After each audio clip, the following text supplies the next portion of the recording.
Hello everyone, and thank you all for being here today. I am Dr. Fangyi Liu, an assistant professor representing National Pingting University of Science and Technology in Taiwan. My study is titled, Can the Art Gallery Problem Empower Resilient Campuses? Optimizing carbon governance in Taiwan's leading green university. Today, I will explore how classic computational geometry meets modern intelligence to solve real-world climate and environmental challenges. Let us dive right in. Let us start with the core of our practical challenge, which is balancing operational scale and hardware cost for our net zero goals.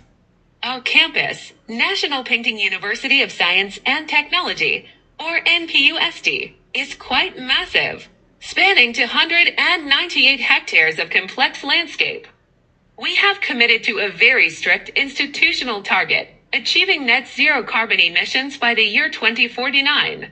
But tracking complex carbon dynamics across such a vast green landscape demands ultra-high spatial density to truly maintain our environmental resilience.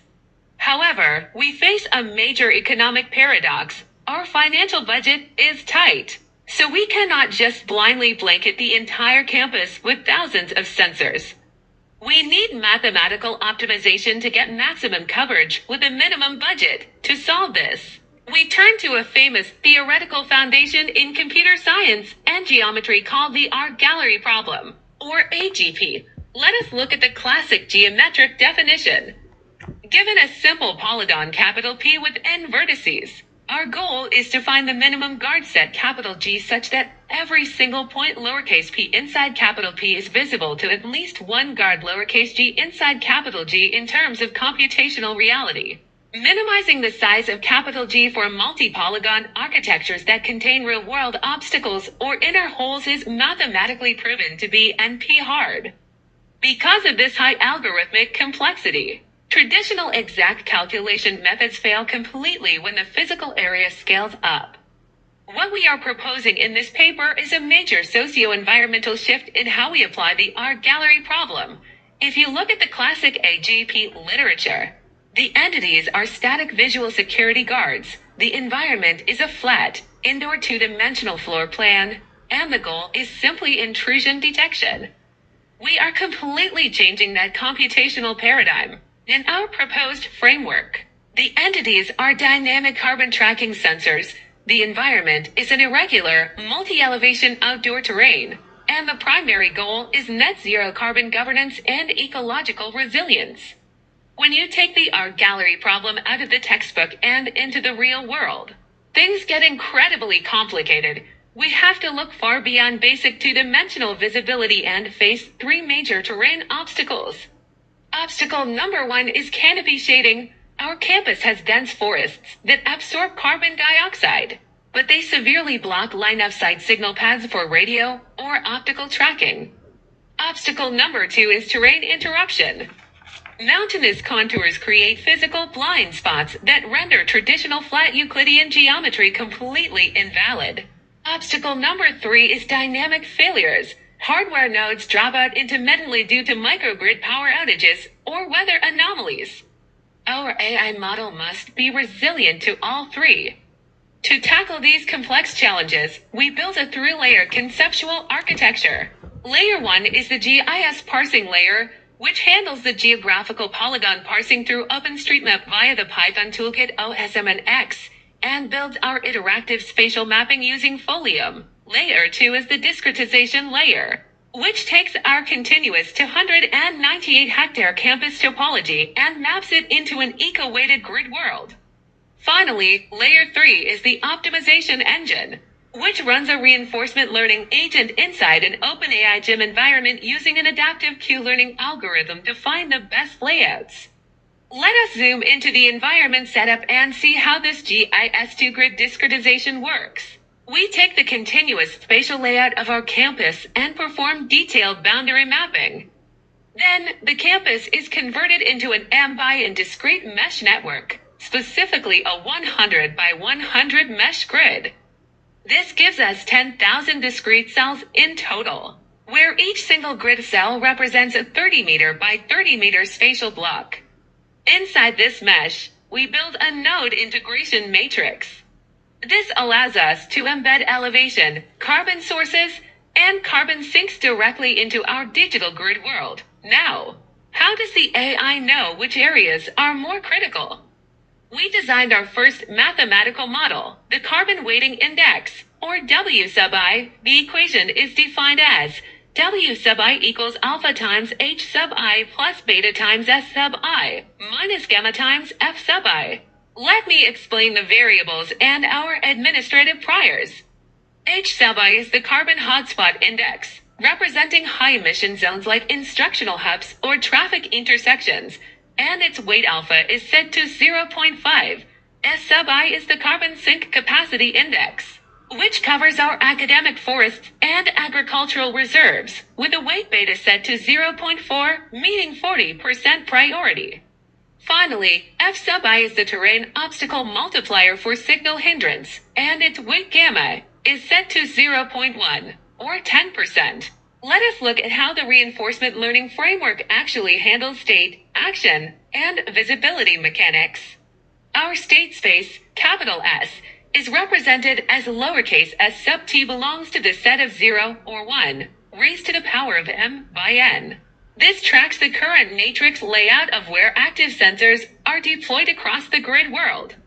The action space, capital A, allows our agent to execute discrete operations. At each time step, the action A sub t belongs to a set of choices: deploy, remove, shift X, or shift Y.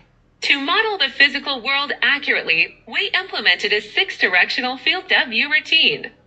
Sight lines are calculated along 6 vectors at 60-degree increments, dynamically checking against tree canopy and elevation attenuation thresholds to see if a node can actually see its surroundings. To guide our Q-learning agent toward the best layout, we created Math Model 2, a multi-objective reward function. The objective function is written as R sub 2 equals lambda 1 times the sum of W sub I multiplied by V sub I of S sub t minus lambda 2 times K sub t minus lambda 3 times psi of S sub t. Let us break this down. The first part calculates the total weighted coverage, where V sub I is a binary visibility indicator showing if node I is monitored, and lambda 1 is set to 10.0. The second part subtracts the hardware cost, where K sub t is the total count of active sensors currently deployed, and lambda 2 is set to 1.5. The third part is our structural penalty, psi of S sub t, which heavily penalizes the agent for leaving critical carbon hotspots unmonitored, with lambda 3 set to 5.0.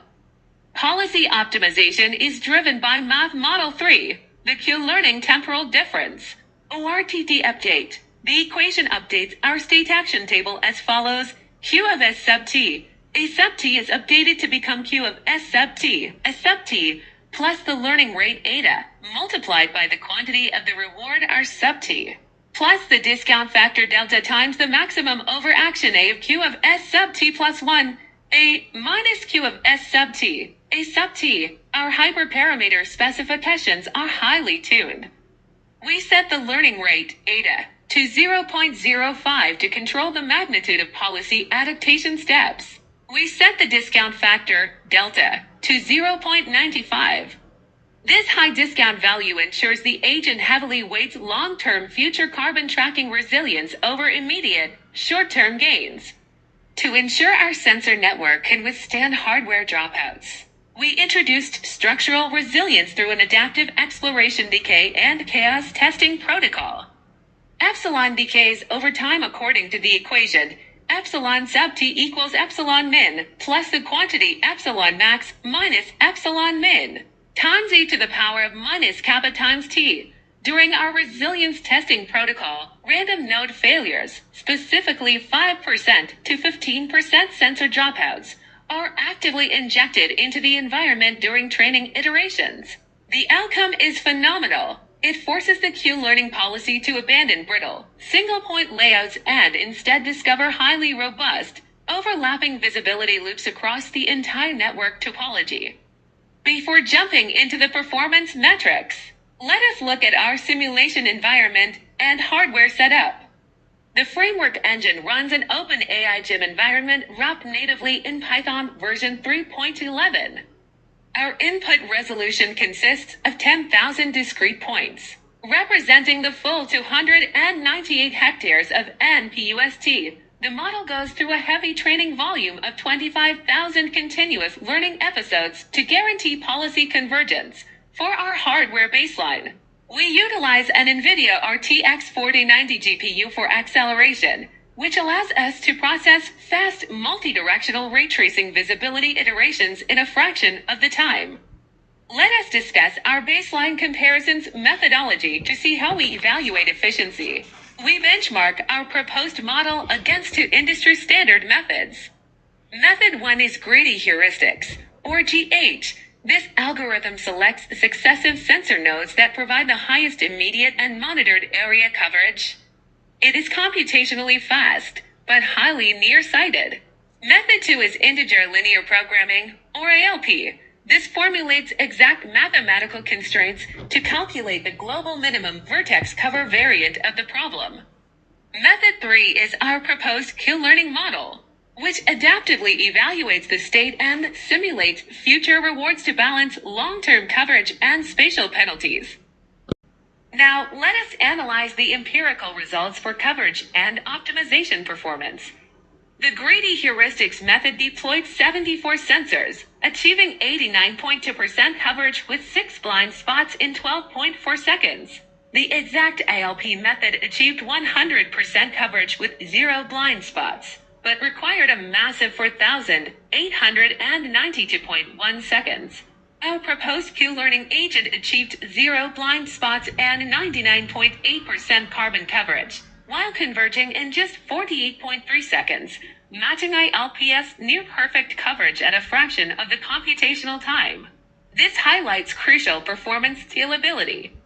On a small 50 by 50 grid, ILP and Q-learning are neck and neck. However, on a large 100 by 100 grid, the NP hard complexity triggers an exponential runtime explosion for ILP, sending it flying up to nearly 5,000 seconds. In sharp contrast, our Q-learning model completely bypasses this explosion, keeping its runtime highly efficient at just 48.3 seconds, proving it can scale to broader municipal administrative zones.